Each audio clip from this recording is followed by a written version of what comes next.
What's going on, everybody, and welcome to today's video. Today is going to be 7 money-making methods using skilling.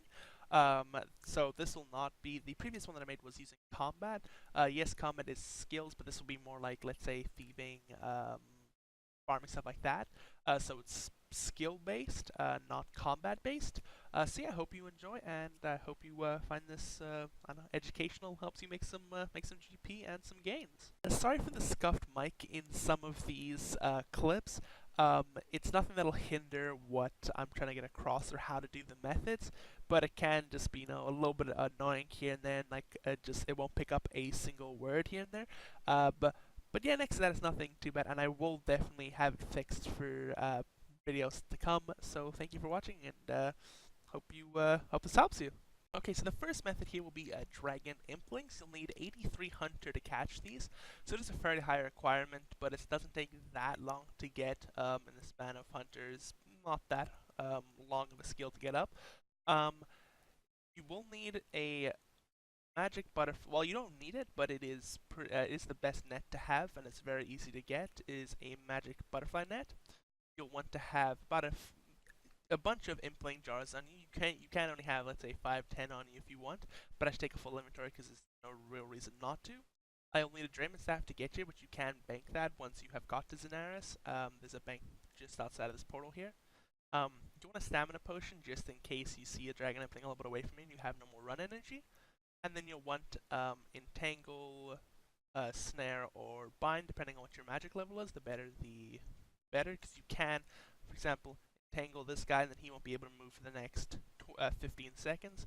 So it's very easy for me to get over to him and actually catch him.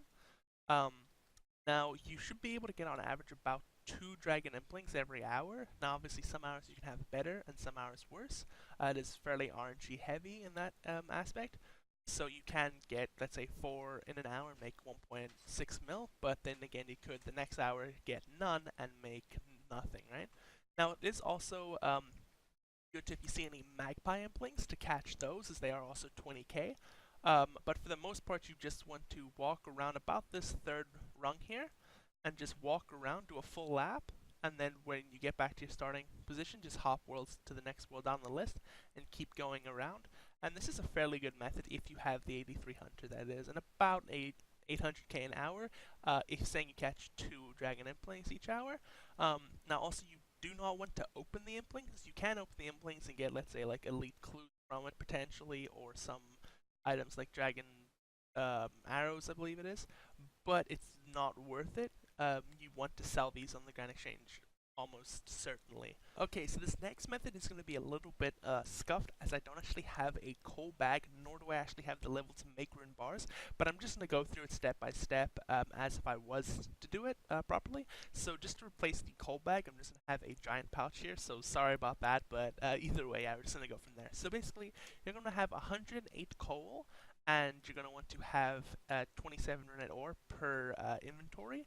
So you'll want to have roughly about 1,000 runette ore and about 8,000 coal per hour, because you can do about 2,000 bars per hour if you fast and you keep going hard. Also, you'll need to have ice gloves or a bucket of water, but ice gloves are very much recommended. And you'll want to have weight reducing gear, and just ignore this magic butterfly net. That was just from the previous clip of the dragon implings that I forgot to take that off.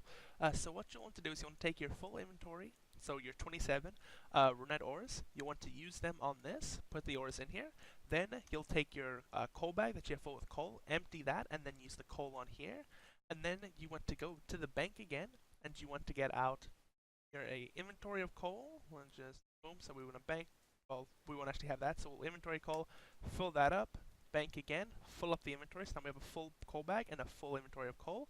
We'll come up here and we'll use that onto this. We'll run back and we'll do that again. So we'll just quickly run back just so I can show you exactly how. So now we'll retake out, fill up the bag and fill up the coal pouch again, the coal bag, then refill the inventory. So now you've put in 3 full coal pouches and 2 full inventories of coal. Now, when you do this, you'll be able to run over to this bar dispenser right here, and you'll be able to take all from this from the runette ore there. Then you'll run to your bank, and you'll basically just rinse and repeat this. and you'll be able to make somewhere in the vicinity of about 800k every hour. Now, of course, check the prices of bars at that time. You can do this with mithril bars, addy bars, steel bars, iron bars, brunette bars, right? So see what coal, the price of coal is, the price of runette ore is, the price of staminas, because if you do this for a long period of time, you will want the staminas.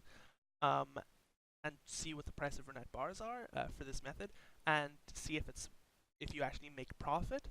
But yeah, it all depends on the GE values, but this is a pretty good method. You will make about at the moment, about 800k an hour doing this, and you'll get about 100,000 smithing experience. Sorry for this part being a little bit scuffed, but because I don't actually have the level and the pouch as I said earlier, I can't exactly do it, but it's about the same. And for any ore, all you have to say is the ore, if it takes whatever amount of coal it takes, you can just half that.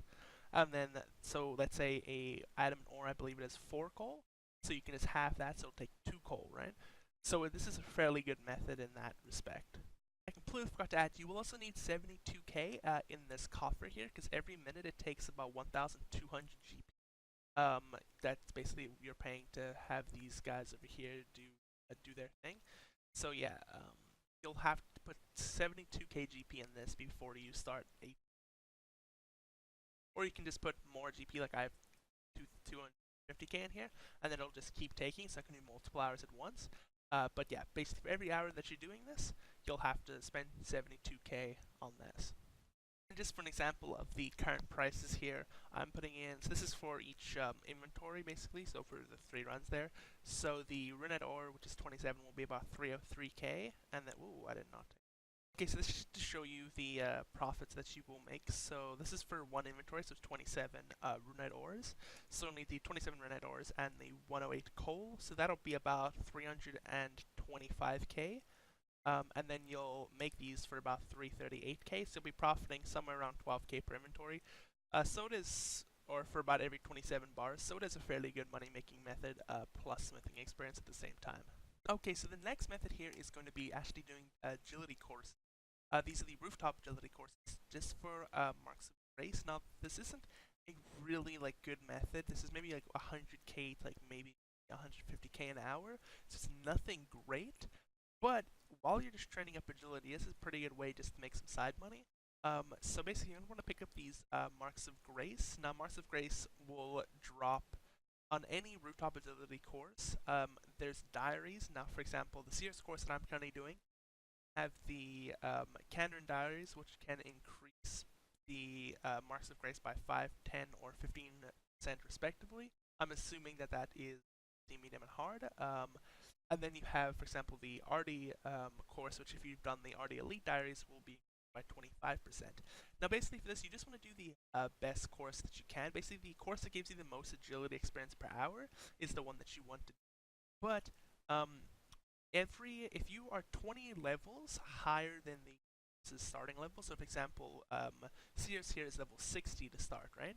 So I'm still in that bracket, but if I had gotten level 80, so when I can do the Relica rooftop, the amount of marks of grace that I'll get per hour from the Sears course will be 20% of what I should get, right? So it's not, if you're 80 or agility or higher, for example, if you're 20 levels above the starting level, you don't want to do that course for marks of grace, unless the course is just the better for agility, agility experience, which I'm pretty sure it is. So you just want to do that because it's better to do other methods. You can make more, do the faster. But if you're wanting to make money while you're training agility, marks of grace is pretty good, as you do train these infraamylase crystals, which are used for stamina potions, and they are pretty good money. Nothing great, but agility isn't going to profit you anything normally, but with this you're at least going to make some amount of money, so do remember to be picking these up, and it's a fairly good method. Okay, so our next method here is going to be motherlode mine. Now this is a fairly decent method. It depends on what your mining level is, how much you're going to make, and how much experience you're going to get here. So this is a really nice method due to the fact that it's pretty AFK. You'll make... Okay, so if you're level 31 mining, you should on average get about 13k XP and about 13k GP per hour. If you're 41, you'll get about 15k XP, but now you'll be getting about 89k GP per hour. 61, you'll be getting 29k experience per hour and about 125k GP per hour. 70, level 70, you'll be getting about 30k experience an hour and about 150k GP per hour. At level 85, so when you can mine Runette ore, you'll be getting about 43k experience an hour and about 300,000 GP per hour. And if you have 99 um, mining, and for some reason you're still actually mining, you'll be getting about 54k experience per hour and about 550 k GP per hour. So on relatively, you're looking at about once you get 85, you'll be looking at about 300k up until the point of about 99. So this is a fairly decent method. Now there is not like a singular best spot to mine. If you have 72 mining or higher, plus you paid the 100 nuggets, you can get to the upper level, which I should actually you probably show.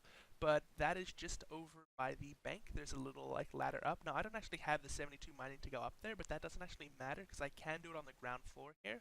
So yeah, as you can see, there's a little ladder there, and then you can go up, and then there's all these ore veins right here. Easy to mine. Now there's a lot of people there. Now there is no one best spot.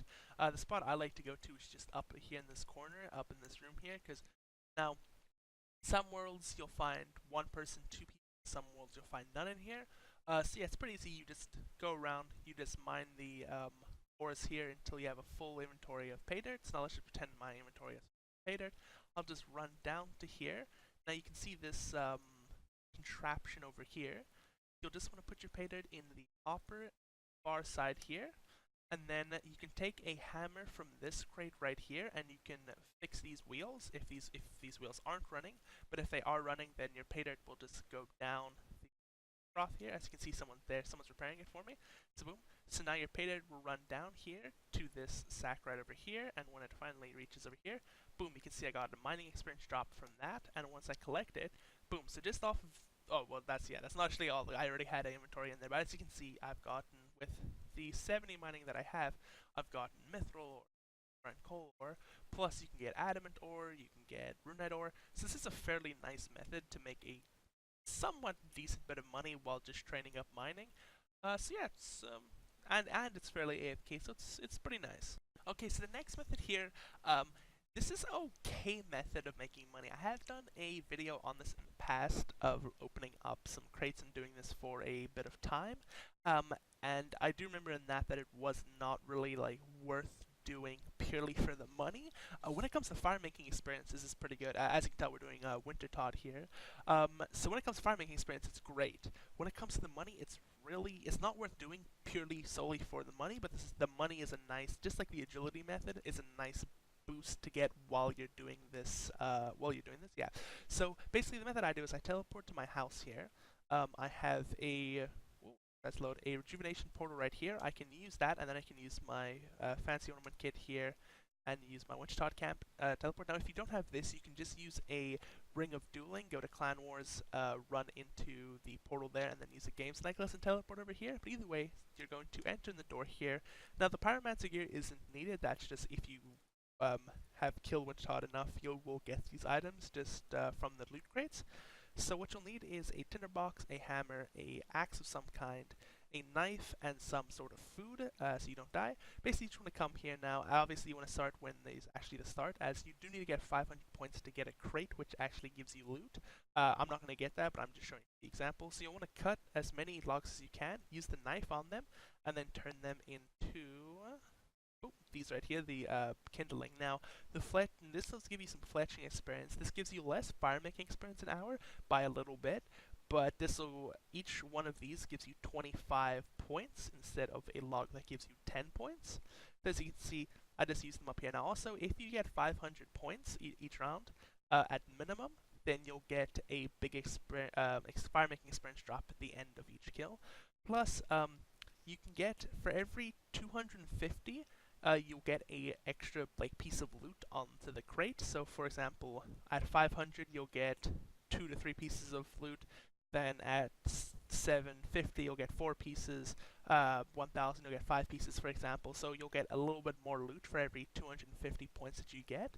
But yes, this is a fairly simple method. Basically, it's just killing Winter Todd. There's a lot of guides on there, so if you need a more in-depth guide, on the YouTube. There's a lot of more in-depth guides, but this is just basically the overview. Is you just want to do that, chop the logs, turn them into the kindling, use it on there, at least get 500 points each round, and then you can open up the crate, and you can get like 10k per crate. You could get even better, like the last night I was doing this and I got 2 mute seeds from one crate. So it really does depend on your overall levels, but this is a fairly decent method to just, while you're training up fire making, you can get some money. It is also a fairly well-known method, that's why I'm not going into it too much. Okay, so this next method is charging air orbs. Now, this is a fairly well-known method, so I'll just go over it not in depth. So each hour that you do this, you'll need about 475 unpowered orbs, about 1,425 cosmic runes. Basically what you'll want to do is you'll want to have amulets of glory on you. These are very important for the method. You'll teleport to Edgeville, bank here, get out 81 cosmic runes and 27 unpowered orbs. You'll want to run down this trapdoor here, and I'll just take you along with me while I tell you this. So you'll just basically want to run down this trapdoor and then just follow where I go. Now this method does require you to have 66 magic. No other requirements other than just 66 magic. You will want to have a air staff, as you do need 30 air runes per cast of the spell, but if you have air staff, then you don't actually need it on you. Amulets of glory obviously are very this. The better your agility, obviously, like easier it is to get there, as you won't run out of run. But if you have, for example, graceful on, like how I have spottier cape and lightness, that's the best weight reduction, just pure flat out. Now you will be going up into the wilderness here, so you can get PKs. Watch out for that. Don't take your eye off. Don't AFK too hard off. Yeah, so basically if you run through the druid camp, those guys can like bind you for a second and then stop. But if you just keep clicking, you'll be able to get through them pretty easy. So yeah, as I was saying, you can get PK'd here, so just watch out. People will try to tether block you and then kill you. I don't actually know why, as they don't make any money off of doing it. Like, it's just a waste of time. But people do it. Basically, so you'll just run up to this orb here, cast a spell on this, and then just make all. And then you just want to wait until the air orbs are done, and then just teleport out. Now, if you do bring graceful up here, you can come back and it does, if you're, as long as you're under level 20 wilderness, you can re-get your graceful. So yeah, this method should make you somewhere about 380k per hour, plus you can get about 36k roughly experience an hour in magic. So this is a fairly decent method. Is kind of well known, so I'm not going to go over it too much, but it is a fairly good method. Okay, for the last method here, we're going to be pickpocketing the master farmer, who there he is. So for this method, you're going to need either the Arctic Cloak 3 or the Arctic Cloak 4. That is not necessary, but it is very much wanted for this. Plus, the one thing that is, again, not needed, but very much recommended, is the Rogue's outfit. This will make your money per hour significantly better. So it's really not worth doing it without having the Rogue's outfit. But yeah, either way, so you can start doing this at level 38, but you will make very little GP. And then every about 10 or so levels above that, the GP plus experience will go up a little bit, but really you want to do this method at level 94 plus, because that's when you stop actually getting hit. As you saw, I just got hit by the master farmer there and I couldn't thieve it for a little bit. And 94 plus, 1, you don't need food, 2, you won't actually get hit by it, so you can literally just sit here and just spam click it and just keep getting seeds. Now, this method can make you somewhere just shy of $1 mil currently with the current prices of Snapdragon and Ranar seeds. You should be able to, with the Arctic Cloak 3 or 4, plus the Rogue's outfit and the 94 thieving, get about 20 Ranars and 3 Snapdragons every hour. So this is, as you can see, a pretty good method. This does also give you some amount of thieving experience. It's nothing great compared to, let's say, like Arty Knives, which Knights, which also do give you a somewhat decent bit of money, but nothing compared to this. So this is about 130k experience per hour. At level 94, obviously, the lower level you are, the less amount of experience it'll be, because, well, 1, you can get caught, and 2, just, you know, with a higher thieving, you get caught less. But at 94, you won't get caught at all. So yeah, this is a fairly decent method. Plus, it's like semi-AFK, all you have to do is just really just click here, plus you'll just, get the seeds. And as I said, if you're below 94, it's not as good as if you're above it, but still a pretty good method nonetheless.